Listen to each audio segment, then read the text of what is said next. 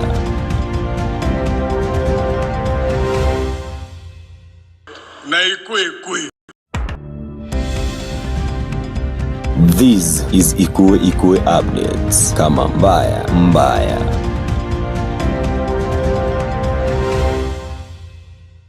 Na Ikue. This is Ikue Ikue Updates. Kama mbaya mbaya.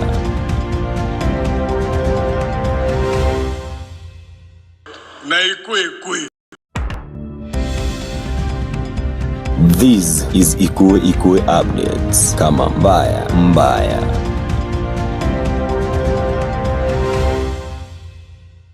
Na Ikue. This is Ikue Ikue Updates. Kama mbaya mbaya.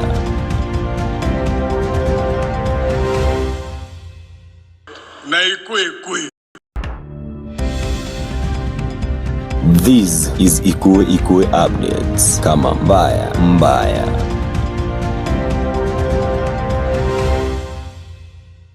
Na Ikue.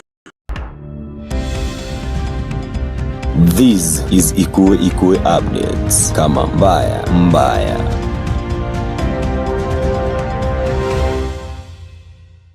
Na Ikue. This is Ikue Ikue Updates. Kama mbaya mbaya.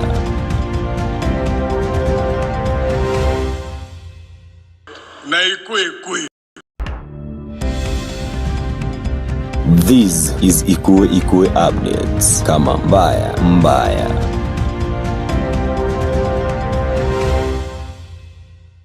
Na Ikue. This is Ikue Ikue Updates. Kama mbaya mbaya.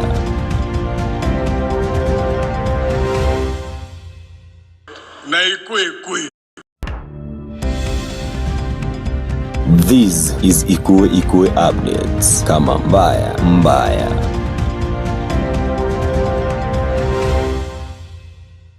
Na Ikue. This is Ikue Ikue Updates. Kama mbaya mbaya.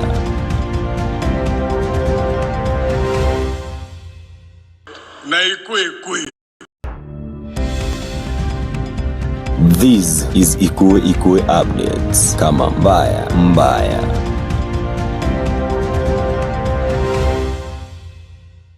Na Ikue. This is Ikue Ikue Updates. Kama mbaya mbaya.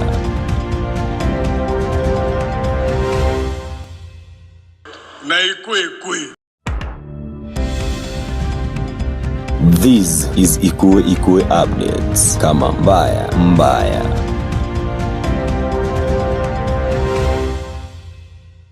Na Ikue. This is Ikue Ikue Updates. Kama mbaya mbaya.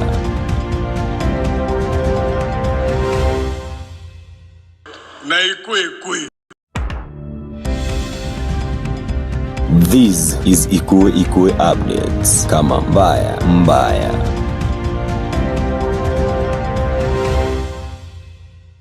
Na Ikue.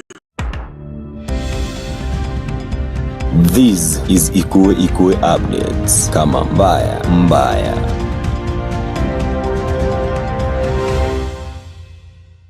Na Ikue. This is Ikue Ikue Updates. Kama mbaya mbaya.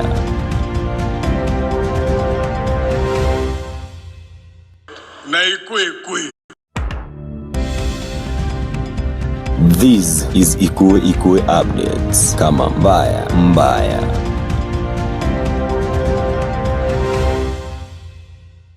Na Ikue. This is Ikue Ikue Updates. Kama mbaya mbaya.